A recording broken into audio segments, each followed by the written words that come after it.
Hai Sobat Shopee, gua Vilo Sebastian. Dan aku Frisly. Seperti biasa kita akan menonton video-video yang sudah ada di playlist Shopee Cerita Misteri. Dan kami akan mencoba menganalisa fakta dan fenomena dari cerita itu. Mari kita mulai.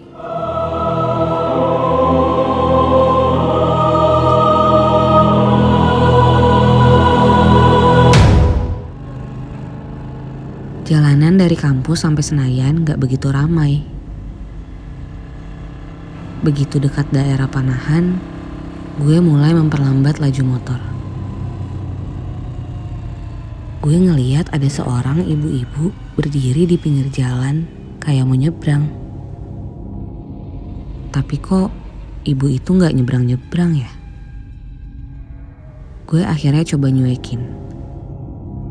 Tapi pas gue iseng nengok lagi, ternyata ibu itu udah gak ada. Gue langsung merinding ketakutan. Dan tiba-tiba... Dan itu dia video yang tadi kita tonton, judulnya Asap Hitam. Aku kira tuh asap hitam kayak cuma asap aja gitu. Ternyata ada mukanya. Ada mukanya, bahkan badannya ya. Badannya. Cuma karena yang nyetir ini lumayan berani, jadi dia nggak sempurna nih untuk menjadi satu bentuk. Dan kalau ditanya itu ceritanya gimana, kayaknya dia ngelewatin tempat yang pernah menjadi kejadian lumayan naas, salah satu rumah yang pokoknya aku lihat ada 5 penghuni di sana. Yang 2 selamat, 3 meninggal di tempat. Dan itu pernah ada kebakaran. Jadi sosok yang dia lihat itu jin yang menyerupai sosok ibu-ibu yang terbakar sepenuhnya. Jadi aku juga ngeliat kayak kulit deket pipi sebelah kirinya itu kayak turun ke bawah gitu loh Kak. Jadi kayak udah terkelupas dan turun ke bawah. Kalau tadi kan dia bilang dia ngeliat kayak ibu-ibu senyum, padahal aslinya nggak senyum. Kak Vilo juga ngeliat. Iya, aslinya nggak senyum sebenarnya. Makanya gue kayak apakah beneran senyum kah atau biar ini visualnya kah atau gimana gitu. Aslinya dia nggak senyum, dia malah kayak nunjukin kalau ya itu pada saat si kakak ini lewat di jam dimana terjadinya kebakaran tersebut. Jadi jinnya itu seneng banget dan menunjukkan. Tapi balik lagi tujuan dia nggak ada niatan mengganggu. Karena aku nggak ngelihat dia adalah sosok yang negatif atau berusaha untuk mencelakai. Cuma memang dia suka aja nongol di situ. Kayak penampakan yang ibu-ibu lewat, ibu-ibu diem aja di pojokan kayak hitam semuanya. Karena aku kelihatan banget kok kalau itu korban gitu. Dan di cerita tadi juga ada bilang dia dari tengah terus pindah ke belakang. Iya, jadi kayak memang hantu itu seperti itu, dia bisa pindah dengan cepat langsung pindah gitu. Sama aja kan kalau orang-orang di film taunya pocong itu loncat, aslinya pocong itu terbang. Makanya kita benci sama pocong, cepet banget. Walaupun dia nggak bisa ngapa-ngapain, tapi dia terbang, serius, tiba-tiba nongol. Jadi kayak kalau yang tadi aku lihat sih memang ini kejadian asli karena memang pernah ada kejadian yang terjadi di sana. Dan lumayan bikin orang-orang sekitar tuh takut sama kejadian itu karena sering ngelihat penampakan suara tangisan atau suara minta tolong tapi kayak batuk-batuk, terus juga ngelihat sosok hitam. Yuk, jangan lewat situ lagi yuk. Jangan lagi. Mohon maaf, abis ini saya lewat sana. Kita ajak main kali ya, coy. Sebelum rekaman, gue coba bikin draft ceritanya dulu. Layaknya Nightmare Side. Kasihkan nulis, nggak kerasa udah jam 12 malam. Akhirnya gue coba mulai ngerekam biar cepat selesai. Pas rekaman sih semuanya lancar-lancar aja. Nggak ada masalah. Gue pede kalau ini bakal jadi materi podcast yang bagus. Selesai record, gue menuju laptop buat play ulang hasil rekamannya. Disinilah sesuatu yang aneh terjadi.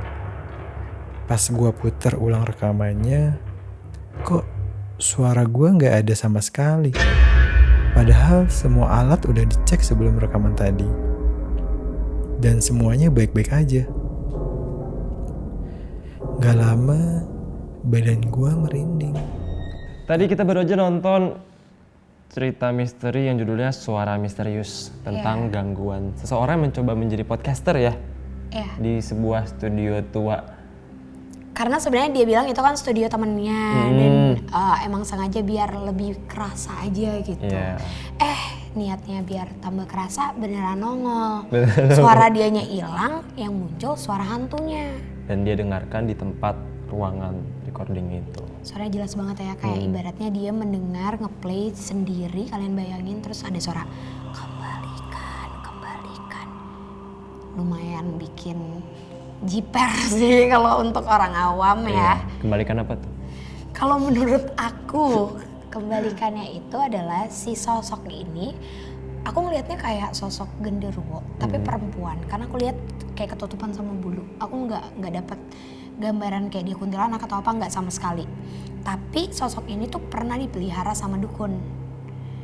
Nah, dukunnya ini kemana? Jadi kayak aku dapatnya si sosok ini biasanya kalau misalnya ada hantu atau jin yang sudah siap untuk dipelihara sama dukun, artinya orang itu sudah ada perjanjian antara manusia dan jin. Dia bergantung. Dia wajib memberikan makanan, dia wajib memberikan tempat di mana si jin itu ngerasa itu rumah. Kalau ini kayaknya dia nggak dapat tempat dan tidak diberi makanan. Jadi atau malah dukunnya tuh udah meninggal. Karena aku nggak dapat gambaran muka dukun sama sekali, nggak dapat. Jadi kemungkinan sebenarnya ngedengar suara itu ya nggak salah. Iya. Memang zong tempatnya aja. Yuk kalau mau jadi podcaster jangan cari yang tempat tua seperti itu. Contohnya tempat yang saat ini kita lagi ada, boleh datang ke sini. Podcastnya kan boleh. Soalnya kalau yang dibilang mungkin itu adalah sosok yang berusaha untuk menyampaikan sesuatu ke kamu atau dia berusaha mengganggu, aku malah nggak ngelihat itu sosok yang dari cerita yang dia bangun kali ya. Tapi ini malah sosok yang kayak dia bingung tempat dia tuh di mana dan harus kemana. Ini kayak yang tadi aku bilang, sebenarnya mungkin dia nggak mengganggu, kamu yang menghampiri dia. Betul. Dia yang udah di situ sebenarnya. Dia udah ada di situ. Dan kalau tadi sampai dibilang dia berusaha untuk matiin laptopnya, nggak bisa sama sekali, ya itulah kekuatan jin. Dia itu jauh lebih bisa untuk mengeluarkan suara dan bermain sama entah itu kamera atau radio atau apapun itu yang bisa mereka tembusin gitu. Frekuensinya tuh bisa nembus. Kalau ke manusia berarti dia masih lemah untuk menunjukkan atau kayak megang atau apa-apa gitu. Dan kalau kamu butuh sugesti positif, mungkin ini saatnya kamu ganti laptop, Nat. Iya, betul. Itu tadi analisa misteri dari kita. Terima kasih untuk kalian yang sudah menonton sampai habis. Jangan lupa subscribe channel YouTube Shopee Indonesia. Dan sampai bertemu lagi di konten analisa misteri selanjutnya. Bye.